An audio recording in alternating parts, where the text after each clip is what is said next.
diferencia tan grande entre una y otra, ¿eh? Hay muchas Saras aquí o muchas mujeres como la mujer de Lot.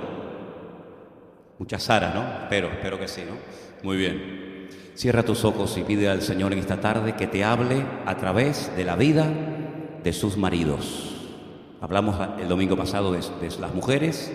Hoy hablaremos del esposo de Sara y del esposo también de esta mujer que se quedó convertida en estatua de sal. Queremos en esta tarde pedirte, Señor, que nos hables a través de tu preciosa, poderosa y bendita palabra, que las vidas de estos personajes toquen nuestros corazones y podamos aprender muchas cosas importantes y necesarias para vivir una vida poderosa en Dios a través del ejemplo que esta gente nos dio. Nos ponemos en tus manos, en el nombre de Jesús. Amén. Gloria a Dios. Quiero en esta tarde hablar de la vida de estos dos hombres que todos ustedes conocen perfectamente. Entre las mujeres no eran parientes, pero entre los maridos sí. Uno era el tío del otro.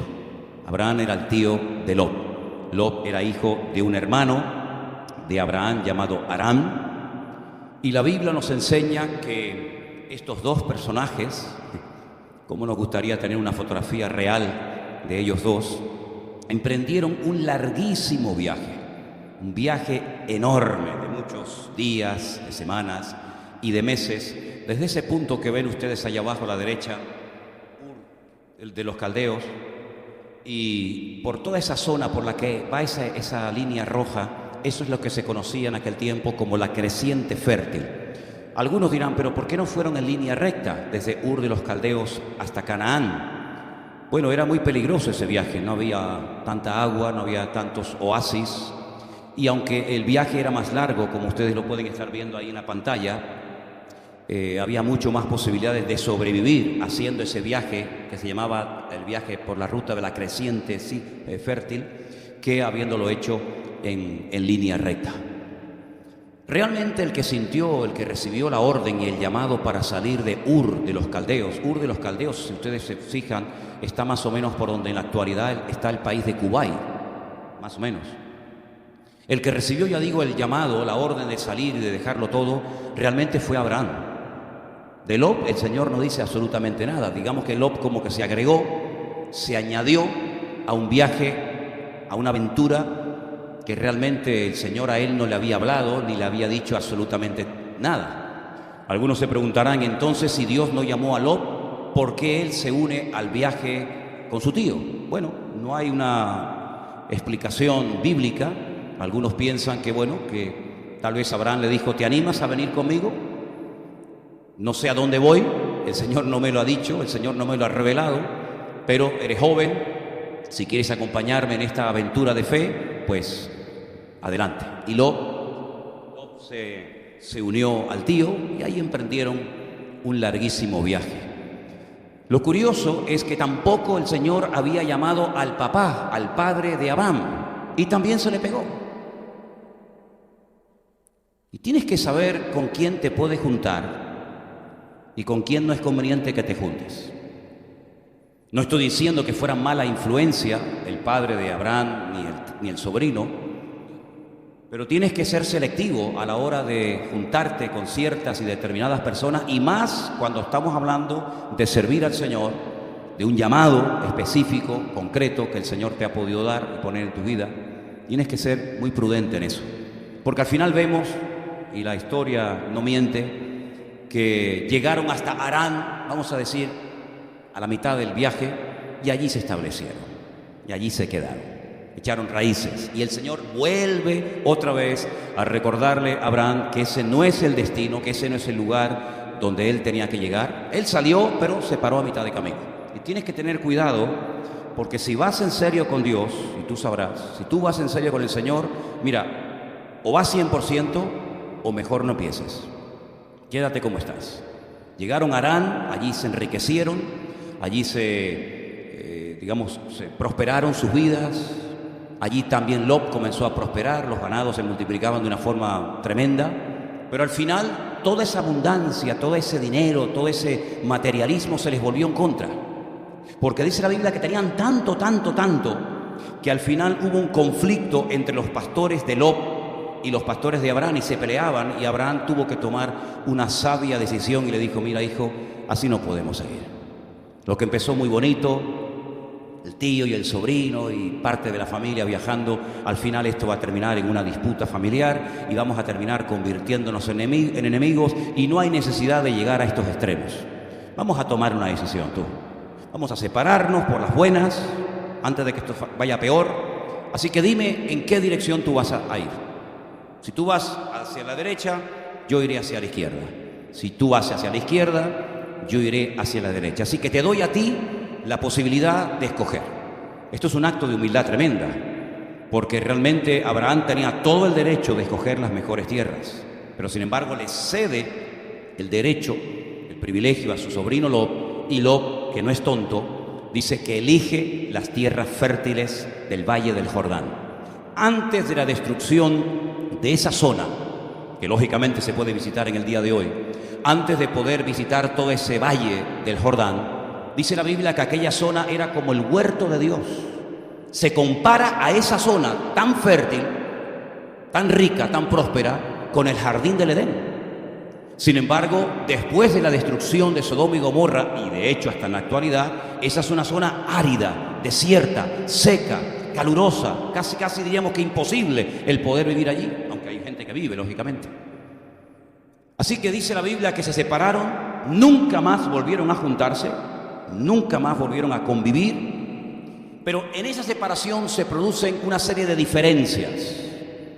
Y yo quisiera hablar en esta tarde de las grandes diferencias que existen entre el tío y el sobrino, aunque en términos actuales podríamos decir que los dos eran creyentes, pero hay un abismo, una diferencia tremenda entre la vida de Abraham y la vida de su sobrino Lot. Vamos a comparar dos textos de la Biblia, pero antes de leerlos, en esos dos versículos que vamos a leer del libro de Génesis, vamos a ver que los dos, tanto el tío como el sobrino, se encuentran en dos lugares diferentes. Vete para atrás. El mensaje que reciben es diferente, tanto el tío como el sobrino. Los mensajeros son diferentes. La actitud de uno y de otro es diferente, e incluso el banquete que le ofrecen a dichos invitados también es diferente. Vamos a leer esos dos versículos que a modo de comparación casi dicen lo mismo, pero os vais a dar cuenta que hay una diferencia tremenda entre uno y otro. Abraham ya no está con Lot y recibe la visita de 3 personas, y en Génesis 18:1 dice lo siguiente: después, cuando se separan, se le apareció el Señor en el encinar de Manre, estando él sentado a la puerta de su tienda en el calor del día. Mirad los detalles. ¿Quién se le aparece a Abraham y quién se le aparece o quién visita a Lot? Los dos están sentados, pero uno con el pleno calor del día y otro al atardecer. Uno en la puerta de una tienda de campaña y otro en la puerta de una ciudad. Fíjense la cantidad de diferencias que hay entre uno y otro. Vuelvo a repetir el versículo 18:1. Después se le apareció el Señor, el Eterno, en el encinar de Manre, estando él sentado a la puerta de su tienda en el calor del día. Génesis 19:1. Llegaron pues los 2 ángeles. Sin embargo, en Génesis 18 dice que fueron 3. Pero cuando vamos al capítulo siguiente ya no van 3. Uno se queda con Abraham y 2 se van a visitar a Lot, a Sodoma y Gomorra. Los 2 ángeles llegaron a Sodoma a la caída de la tarde. La visita que recibe Abraham dice que es en el calor del día. Esa es una expresión que habla cerca de aproximadamente el mediodía, cuando más calor hace, cuando el sol está en lo alto. En esa región, probablemente en ese momento había más de 50 grados de temperatura. Pero allí está Abraham sentado a la puerta de la tienda en el calor del día. Sin embargo, cuando comienza a atardecer, se le presentan los ángeles a Lot en Sodoma. Lot está también sentado, pero no a la puerta de una tienda de campaña como estaba su tío, sino a la puerta de Sodoma, la ciudad más corrupta y perversa de aquel tiempo. Viéndolos, Lot se levantó a recibirlos y se inclinó hacia el suelo. Fíjense las diferencias. Uno está sentado a la puerta de su tienda y el otro está sentado en la puerta de la ciudad de Sodoma. ¿Por qué destaca la Biblia que Lot estaba a la puerta de la ciudad de Sodoma? ¿Qué es lo que pasaba en ese lugar? ¿Qué se hacía en las puertas de las ciudades? Todos los juicios, todas las transacciones comerciales, todo el comercio, todo lo que se compraba, es decir, toda la vida social se llevaba a cabo en las puertas de las ciudades. Cuando se hacía un juicio, allí estaban los ancianos de la ciudad, los líderes de la ciudad, sentados en la puerta de la ciudad.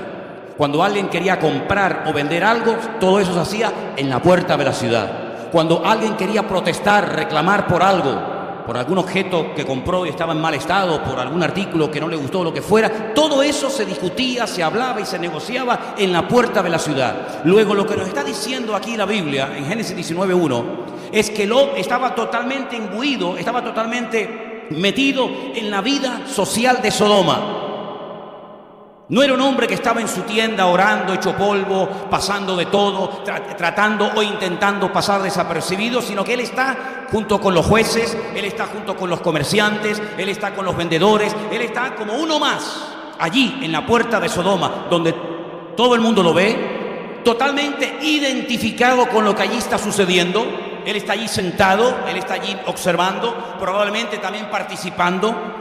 Cuando se querían intercambiar hijos, hijas para llegar a acuerdos matrimoniales, también se hacía en las puertas de la ciudad. Luego Lot, a pesar de que es, vamos a decir, un creyente de buena cuna, ha vivido por años con su tío Abraham, para mí el hombre tal vez más espiritual y más santo que ha existido en toda la historia de la humanidad, ese hombre ya no es ni la sombra de lo que era a la vera al lado de su tío Abraham. Es un hombre que está totalmente desconocido, participando de una vida, de una filosofía de vida totalmente opuesta, antagónica a lo que hasta ese momento él había vivido y había recibido al lado de su tío Abraham. Sin embargo, Abraham también es un hombre rico, dispone de miles y miles de cabezas de ganado, pero sin embargo él no está en las puertas de ninguna ciudad, sino que él sigue manteniendo su estilo de vida sencillo, humilde. Es un ger, es un nómada, un hombre que hoy está aquí, mañana está allá. No es un hombre que está participando de un estilo de vida en el cual él está totalmente opuesto. De hecho, él salió de Ur de los Caldeos para dejar toda esa vida atrás, igual que Lot, pero Lot vuelve otra vez al pasado, mientras que Abraham se mantiene sentado a la puerta de su tienda de campaña, observando, oteando el horizonte, por si acaso viene alguna visita especial que vino, por si acaso viene alguna revelación, alguna palabra, alguna orden de parte del Señor. No está despistado, no está involucrado en el materialismo de la vida de Sodoma y Gomorra, sino que es un hombre que está pendiente con más de 100 años, con el calor del día, esperando algo, y ese algo, gracias al Señor, llegó. Lo visita nada más y nada menos que el Eterno, el Señor, el Dios Todopoderoso lo visita, y allí viene con la guardaespaldas de 2 ángeles, y allí le comunican un mensaje tremendo que a él lo conmueve, lo pone a orar, porque le acaban de comentar, le acaban de decir que la ciudad de Sodoma, donde vive su sobrino, va a ser destruida en cuestión de horas o en cuestión de días. Es interesante todo esto, ¿verdad? Abraham es un hombre obediente, un hombre valiente, un hombre de fe, un hombre de una visión espiritual inmensa. Se le conoce como el amigo de Dios. Es interesante que ese adjetivo, ese calificativo, Abraham, el amigo de Dios, no aparece en el libro del Génesis, sino que está en Isaías 41:8. Siglos después de la vida del patriarca Abraham, los profetas de Israel sabían que aquel gran varón de Dios llegó a ser nada más y nada menos que amigo de Dios. Pero tú, Israel, siervo mío eres, tú, Jacob, a quien yo escogí, descendencia de Abraham, mi amigo. Llegó a ser un amigo de Dios. Y Dios mismo se le presenta en la tienda de campaña y le da una revelación que ni a Lot ni a nadie le había dado. Abraham queda conmovido. Abraham dice: no puede ser que tú destruyas a una ciudad donde a lo mejor puede ser que haya una pequeña, una mínima población de justos, y no puede ser porque yo te conozco y yo sé que tú no tratas igual al injusto que al justo, al creyente o al inconverso. Si hay 45 personas en la ciudad, yo te ruego que no derrames tu juicio y no derrames tu ira sobre Sodoma y Gomorra. Y Dios le dice, si hay 45 personas que no son idólatras, que no adoran imágenes, que son obedientes, que son justos, no la destruyo. Abraham entonces baja la cifra y dice, bueno, a lo mejor no hay 45, a lo mejor hay 40. Y Dios le dice, si hay 40, no la destruyo. Y así va bajando y bajando y bajando y bajando, y en 5 ocasiones le baja la cifra hasta que al final ni el mínimo para no ser destruida una ciudad. Fíjate la influencia protectora que ejerce un creyente en una ciudad. Una ciudad podía haberse librado de la destrucción. Una ciudad como Sodoma y los alrededores como Gomorra y otras podían haber evitado la destrucción simplemente con un pequeño grupo de gente justa. Sin embargo, ese número mínimo, el Señor no lo encontraba. Así que Abraham es un hombre obediente, un hombre valiente, un hombre de fe, un hombre de visión, pero sin embargo Lot es un hombre que es atraído por el materialismo. Dice que él, cuando se separa de Abraham, va poniendo sus tiendas cada vez más cerca de la población de Sodoma y de Gomorra.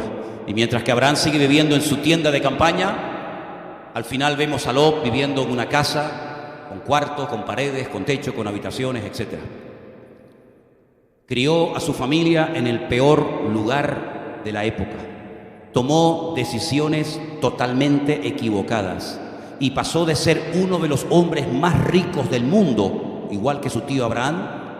Lo terminó perdiendo absolutamente todo lo perdió, y terminó sus días viviendo en una cueva con sus 2 hijas.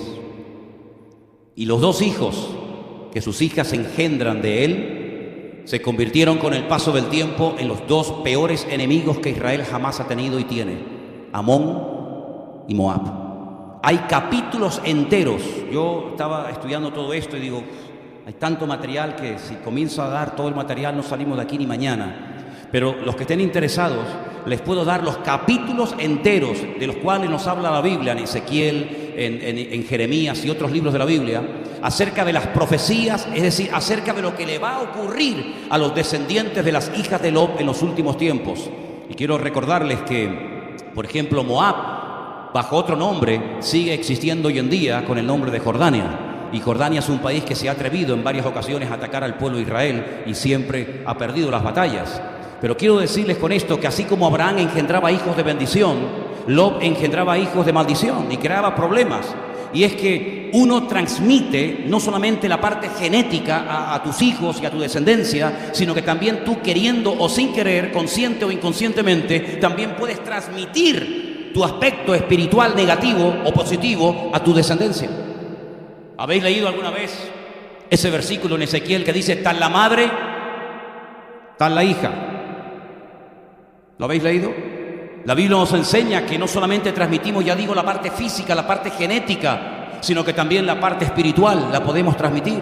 Y por eso muchas veces te enfadas con tu hija o te enfadas con tus hijos, pero es porque te ves reflejado en ellos, y los defectos y los pecados y las debilidades y las tentaciones y su modelo de vida tal vez te recuerda cómo eras tú cuando eras joven o cuando eras una chica adolescente, ¿verdad? Y a veces hay un choque ahí entre el padre, la madre, el hijo. ¿Por qué? Porque se reflejan todas esas cosas, y ahora que tú eres creyente y ellos tal vez todavía no lo son, ahora choca lo que antes para ti hace años era totalmente normal.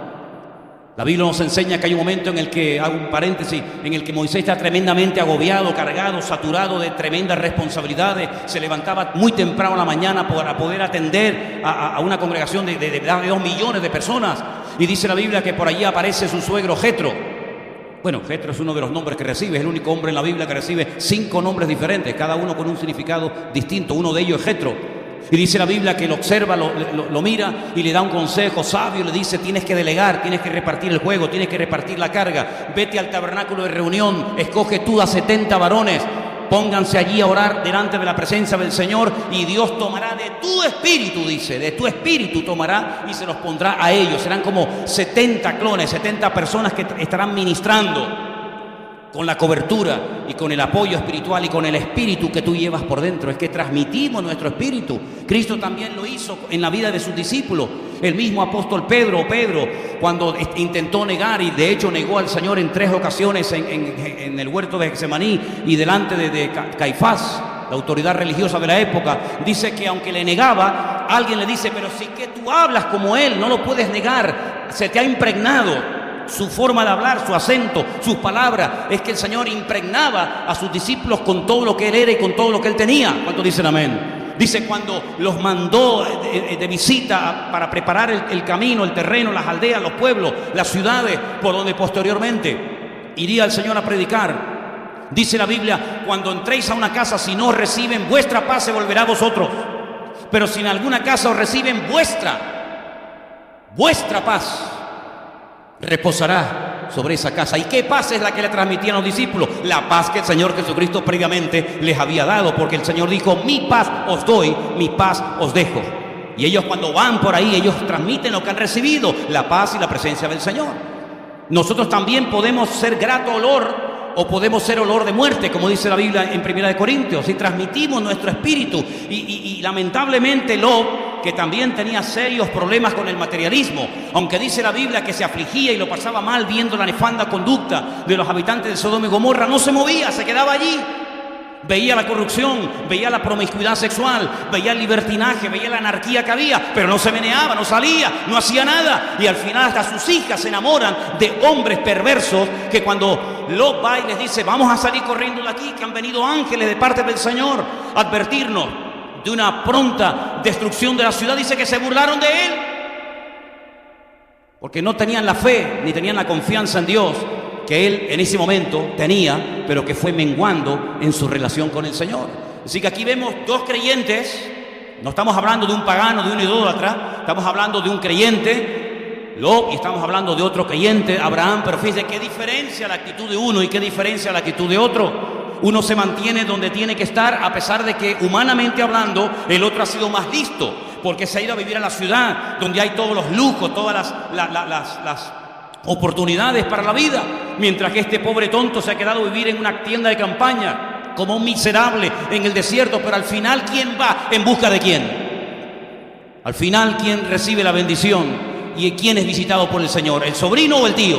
Por supuesto que Abraham, porque Abraham se mantuvo en la fe, a pesar de que humanamente hablando, materialmente hablando, había sido un fracaso, porque se quedó con las peores tierras, pero se quedó con algo que Lot nunca tuvo, o que lo tuvo y lo perdió. ¿Y saben qué fue? La bendición y el respaldo de Dios.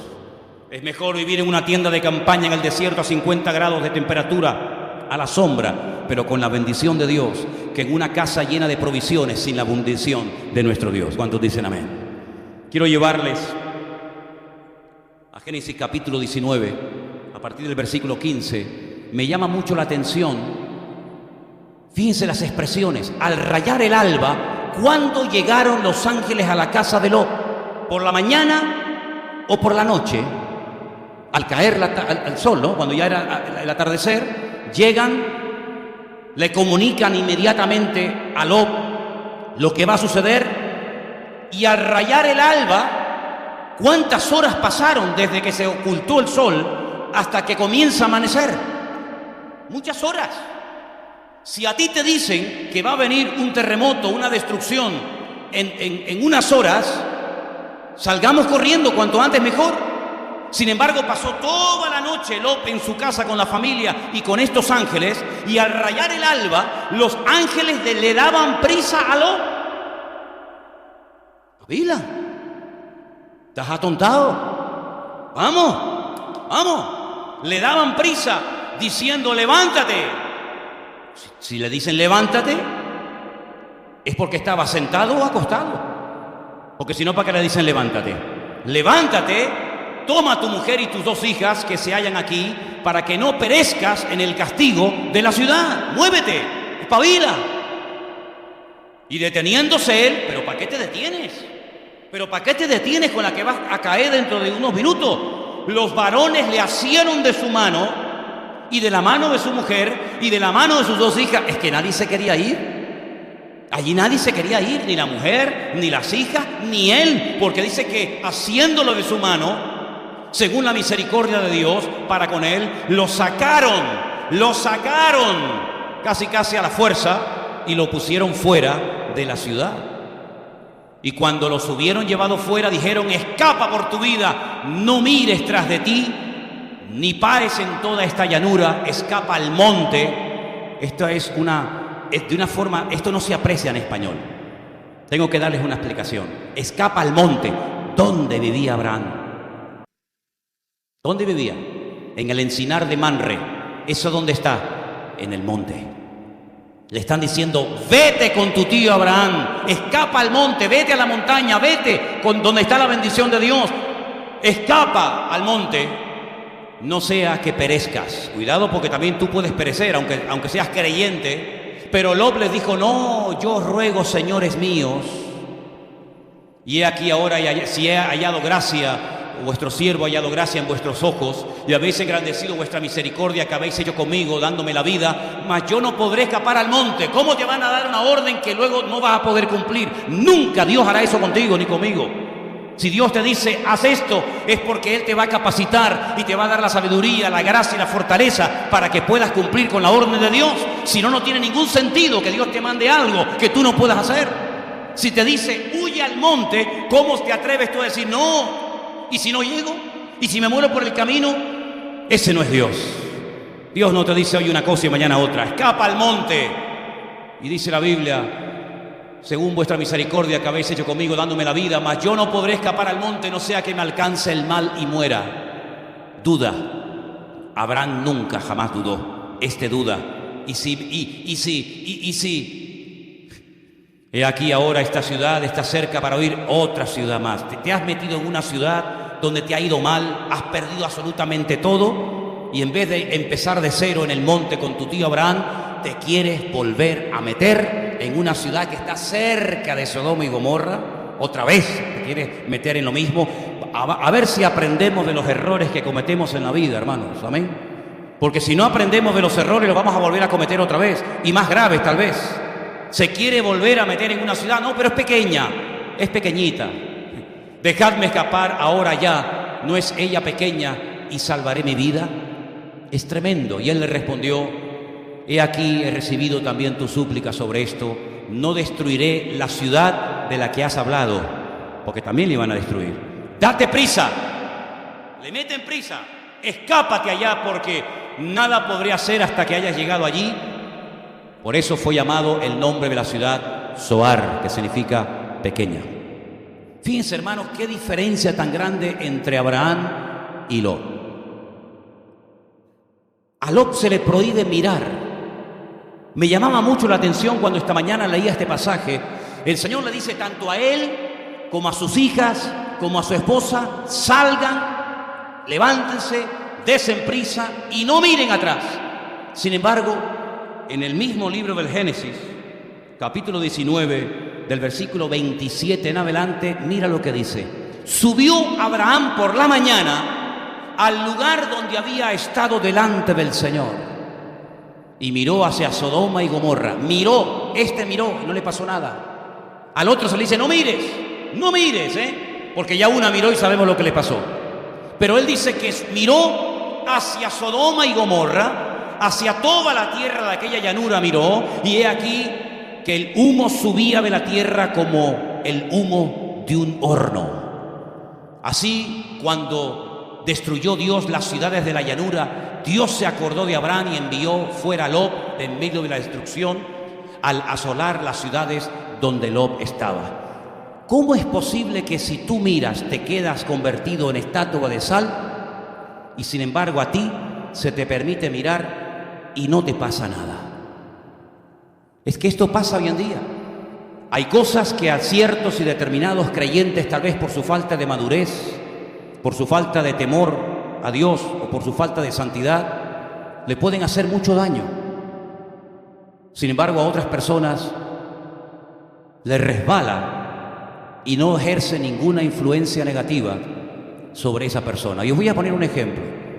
La Biblia dice que cuando comenzaron a convertirse gentiles, pero miles y miles de gentiles abrazaban el Evangelio, Esta gente se incorporaba a la vida de las iglesias que estaban mayoritariamente formadas por gente de origen judío, cuyas costumbres, cuyas tradiciones, cuya filosofía de vida era completamente diferente a la vida que estos habían llevado toda la vida.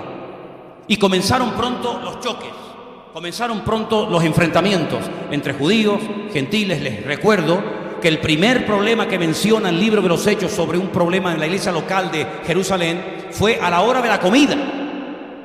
La Biblia dice que parece ser que a unas les daban más que a otras. Y con el paso del tiempo este problema, este choque cultural entre judíos y gentiles se agravó de tal manera que se tuvo que celebrar un primer encuentro mundial del liderazgo de toda la iglesia, lo que conocemos como un concilio. Y en Hechos capítulo 15 se celebra el primer concilio, el primer encuentro de liderazgo de la historia del cristianismo. Y allí sube Pedro, Santiago, Juan, etcétera, y allí comienzan a debatir y comienzan a hablar hasta que al final llegan y se ponen de acuerdo, porque dice que el Espíritu Santo habla y toman acuerdos de convivencia, toman acuerdo de lo que se puede hacer, de lo que no se puede hacer, de lo que está permitido, de lo que no está permitido. Y años más tarde, Pablo, que de todos los apóstoles fue el que más viajó y el que más gente no judía alcanzó para el Evangelio, dice que llegó un momento en el que a la hora de la comida, volvemos siempre a la hora de la comida, había conflictos y había choques entre hermanos, ¿verdad? Porque dice que unos comían carne que previamente había sido sacrificada a los ídolos y para otros eso era una auténtica abominación. ¿Me explico? Una persona iba a comprar carne a una carnicería y lo más probable es que el que te la vendía no era judío. Y para matar dos pájaros de un tiro, lo que hacía es que esa vaca iba tal vez detrás de su carnicería o en su propia casa o en el patio de su casa y la sacrificaba, por ejemplo, a Baal o a Moloch o a cualquier otra divinidad de la época. Y una vez que ya había quedado bien con su santo, con su ídolo, con su divinidad, la troceaba y la ponía a la venta al público. Y ahí llegaba el apóstol Pablo y decía: dame 1 kilo de esas chuletas. Y se las comía. Y llegaban otros hermanos y decían: hermano, ¿qué está haciendo? ¿Comer? ¿Cómo que usted? Pero hermano, usted no sabe que esa vaca, que ese animal hace 10 minutos estaba sobre un altar y lo estaban sacrificando, lo estaban presentando a Baal, y ahora usted se lo está comiendo. Y Pablo decía: ¿y ese señor quién es? ¿Quién es Baal? Es una estatua. ¿Tiene una estatua poder para hacer daño o para hacer bien? Que yo sepa, no. Ahora, si usted cree que esa estatua le puede bendecir o maldecir, eso es problema suyo. Pero yo creo que esa imagen y esa estatua no marca la diferencia. El que marca la diferencia es nuestro Dios.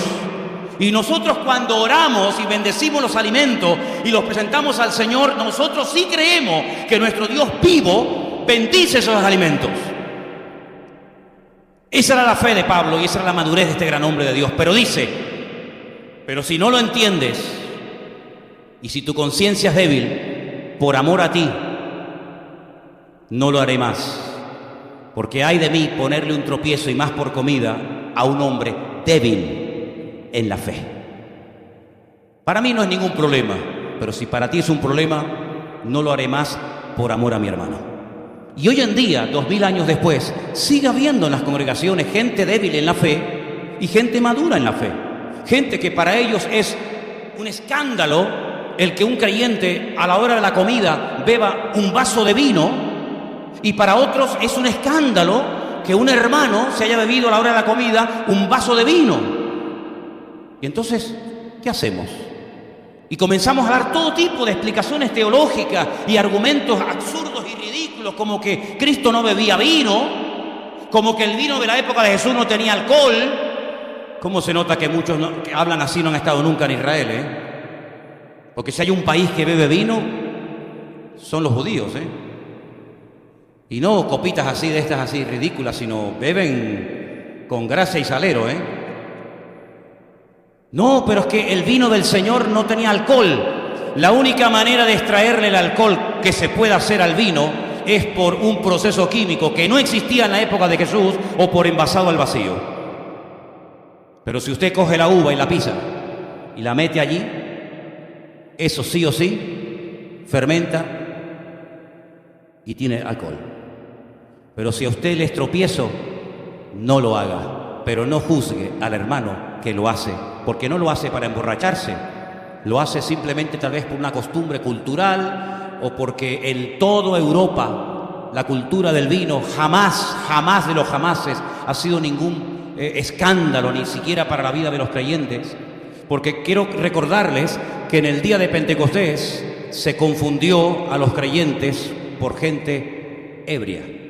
Y usted puede tomar 50 litros de zumo de uva y usted creo que no se va a emborrachar. Aunque me ha pasado cosas curiosas con Elena, que hasta con el agua se marea.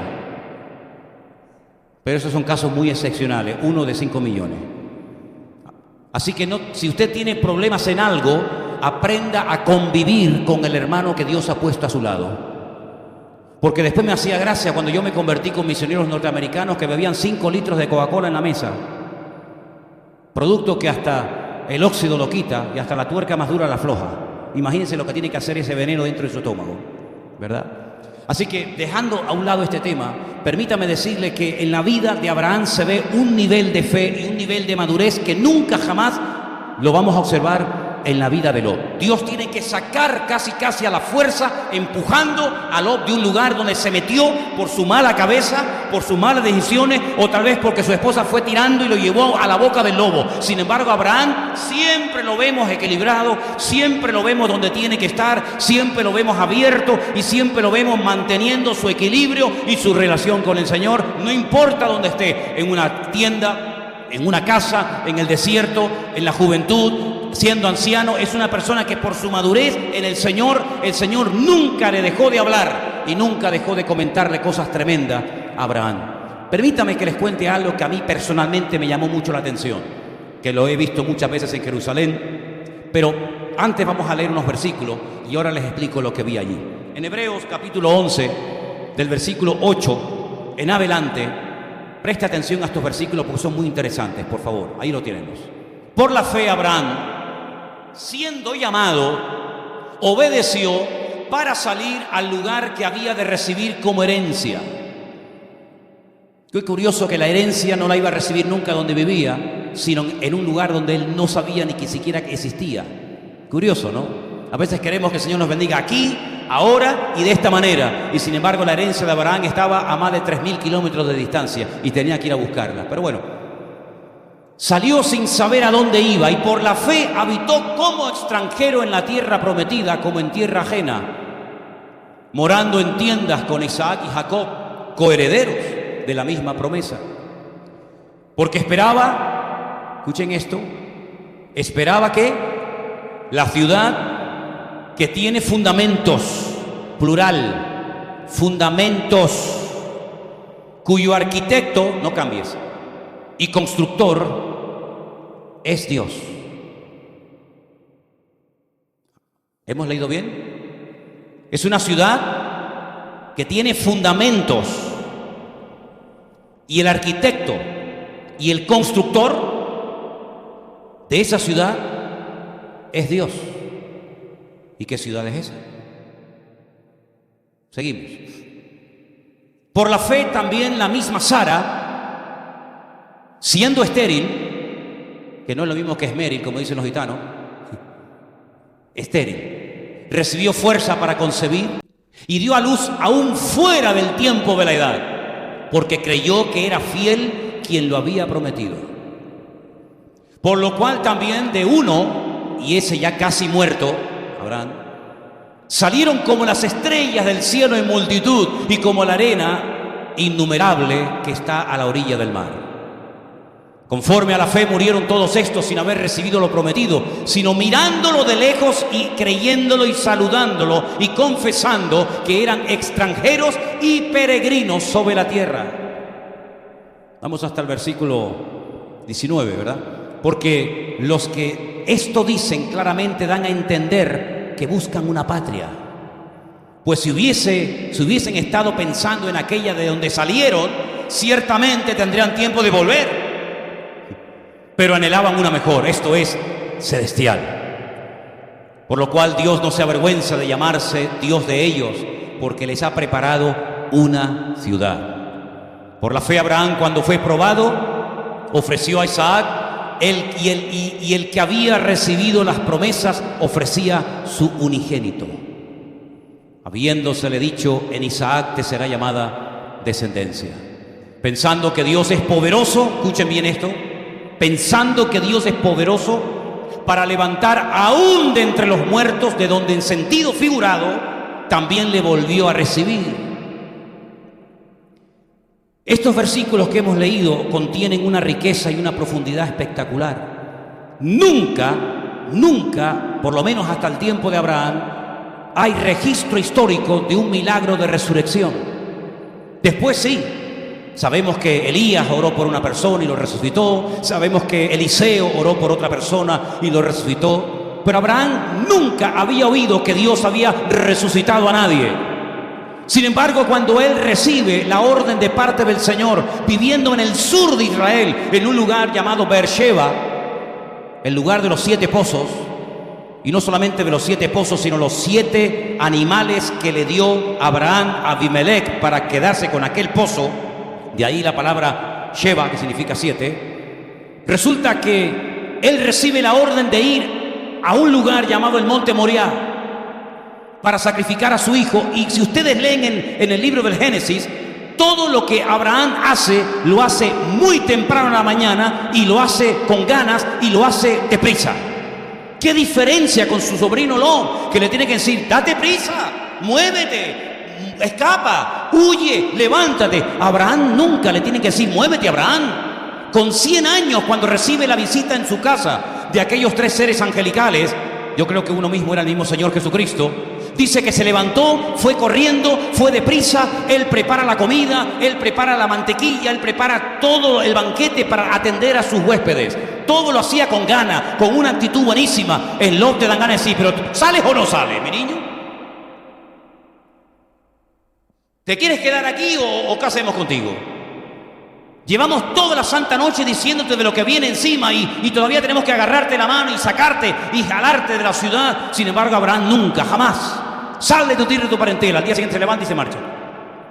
Sacrifícame, Isaac. Se levanta temprano, rayando el alba, prepara el asno y se va caminando 72 horas por el desierto para llegar al Monte Moriah. Todo lo que hace Abraham es con buena actitud, con ganas, con una buena disposición, deprisa, corriendo, a pesar de que es un anciano. El otro es un joven y parece que está atontado. Pues ¿saben qué? Cuando llegué un día al Museo del Templo en Jerusalén, en una de mis primeras visitas, cuando entramos al Museo del Templo, al principio hay una serie de cuadros donde te van explicando la historia del tabernáculo, del templo, etcétera, dónde estuvo, cuánto tiempo estuvo, por qué lo quitaron de allí y lo trasladaron a otro lugar. Y hay un cuadro enorme en la pared, que es el que siempre le digo a la gente que lo observen detenidamente, donde se ve lo siguiente. Hay un altar de piedra donde se ve a su hijo Isaac, que no era un niñito de 10, ni de 12, ni de 15 años, sino un hombre hecho y derecho de 40 años, amarrado, atado en lo alto del altar. Su padre Abraham, con su barba, con el puñal en alto así, dispuesto a hundirlo sobre lo más querido, si tu voz me lo ordena.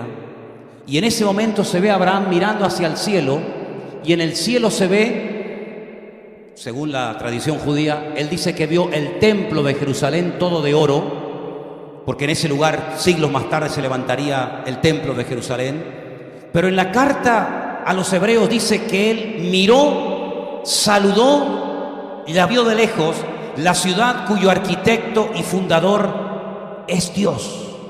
Y la única ciudad que Dios ha construido, diseñado y planificado hasta el último detalle se llama la Nueva Jerusalén, que tiene 12 cimientos. Por eso leíamos fundamentos y no fundamento. Y dice que el material de cada cimiento y las puertas y las dimensiones y todo, y es la ciudad santa de Jerusalén, pero no la terrenal, sino la Jerusalén celestial, que aún todavía no ha descendido, pero que en Apocalipsis capítulo 21 y capítulo 22 dice que yo la vi preparada, ataviada para su marido y para la novia, y dice que será donde habitará la iglesia por la eternidad. Fíjate la fe que tenía este hombre tan grande, que él estaba dispuesto a vivir y a morir en una tienda de campaña porque él no estaba, su ilusión no era comprarse una casita y echar raíces como el otro, el Sodoma y Gomorra, y tener sus muebles y su patrimonio, sino que él esperaba algo mayor. Él quería vivir en la ciudad cuyo arquitecto y fundador es Dios.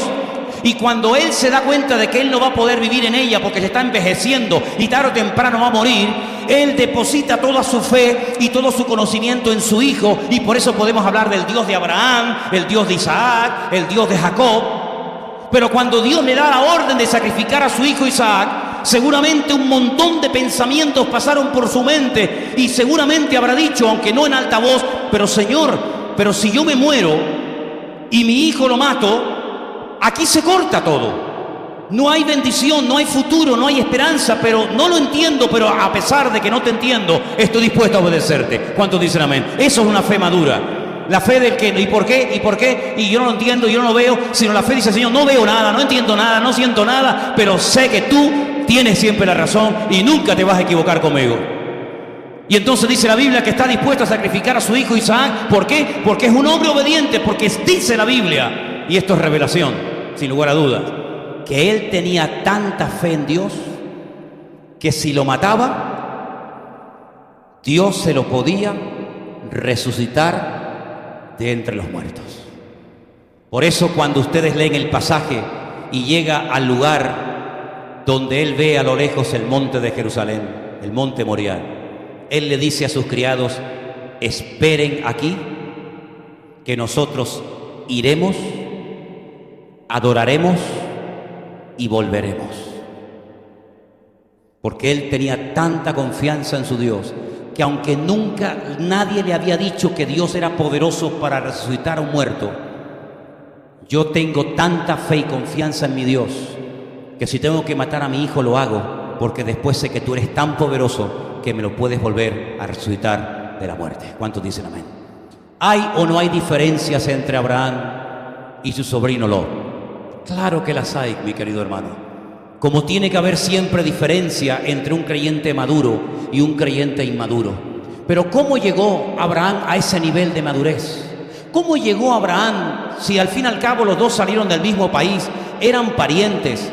¿Cómo llegó Abraham a un nivel de madurez tan grande y Lot como que nunca dio la talla en el sentido de parecerse a su tío? Porque la fe de Abraham siempre fue probada y la fe de Lot, la Biblia dice que nunca fue probada. Y una fe que quiere ser madura, firme y robusta, tiene que ser una fe que tarde o temprano tiene que ser probada por el fuego. El fuego de la prueba fortaleció a Abraham. El fuego de la prueba destruyó la casa y no mató la vida de Lot de puro milagro. La Biblia dice que hay gente que se salvará de chiripa, aunque su obra quede destruida. Sin embargo, dice la Biblia que también la fe de muchos por el fuego será probada y pasarán como aquellos tres que pasaron por el fuego, pero no se quemaron, ni sus ropas olían a humo, porque dice la Biblia que confiaron en el Señor su Dios. ¿Cuántos dicen amén? Y quiero terminar diciendo algo. Miren, hermanos, yo no sé la edad de cada uno de ustedes, o más o menos me la puedo imaginar, pero esto no es cuestión de edad, esto es cuestión de madurez.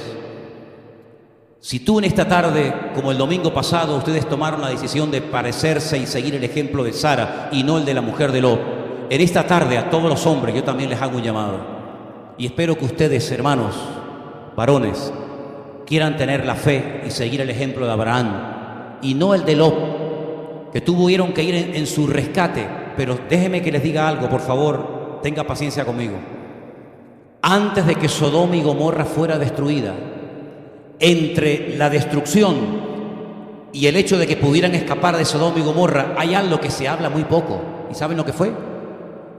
5 reyes tremendamente poderosos del norte, armados hasta los dientes, bajaron desde el norte del país, desde Dan, atravesaron todo el país y dice que atacaron la ciudad de Sodoma y Gomorra y dice que la arrasaron completamente y se llevaron cautivo a Lot, a sus hijas, a su esposa, a su ganado, absolutamente a todo.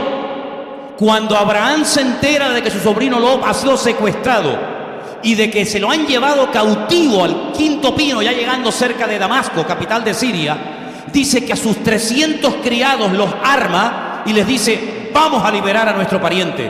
Y dice que atacaron de noche, sorpresivamente a los 5 reyes tremendamente poderosos, liberaron la vida de Lot, liberaron todos sus bienes, y cuando volvían, dice que le salió un hombre al encuentro, que la Biblia dice que no sabemos de dónde salió, porque nadie sabía cómo se llamaba su padre, nadie sabe cómo se llamaba su madre, nadie conoce su árbol genealógico, pero sin embargo tiene un nombre que es Melech-Sedec, rey de justicia. Y cuando Abraham lo ve, se postra ante él, le da el diezmo de todo cuanto ha ganado. No sé de dónde se sacó lo del diezmo a Abraham, pero se lo dio. Y entonces dice que Melech-Sedec le da pan y vino y le dice: yo soy el rey de justicia. Saquen ustedes su propia conclusión, ¿vale? Llegan a Sodoma y Gomorra y el sobrino le dice: gracias, tío, por haberme liberado, y se vuelve otra vez a meter en la boca del lobo. Y Abraham se va otra vez al desierto. Y yo digo: pero hijo, pero vamos a ver, ¿cuántas desgracias familiares te tienen que pasar? ¿Cuántos palos te tiene que dar la vida? ¿Cuántas veces tienes que tropezar en la misma piedra para que espabile y despierte y te des cuenta de que ese no es tu sitio?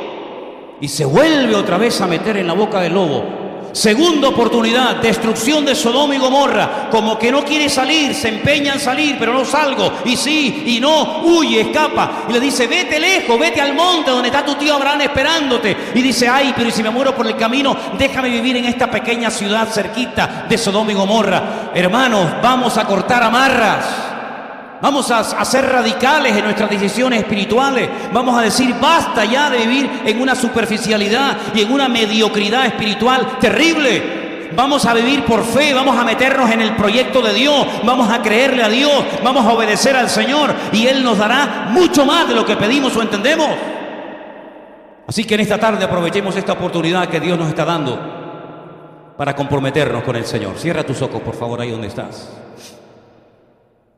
Y pídele al Señor que tu fe no falle en este momento de la historia tan importante en el que estamos viviendo.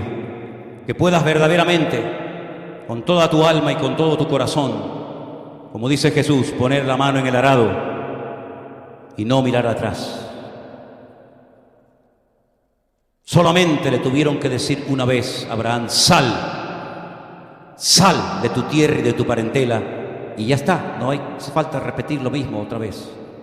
Sin embargo, en la vida de Lot se repite y se repite la misma historia,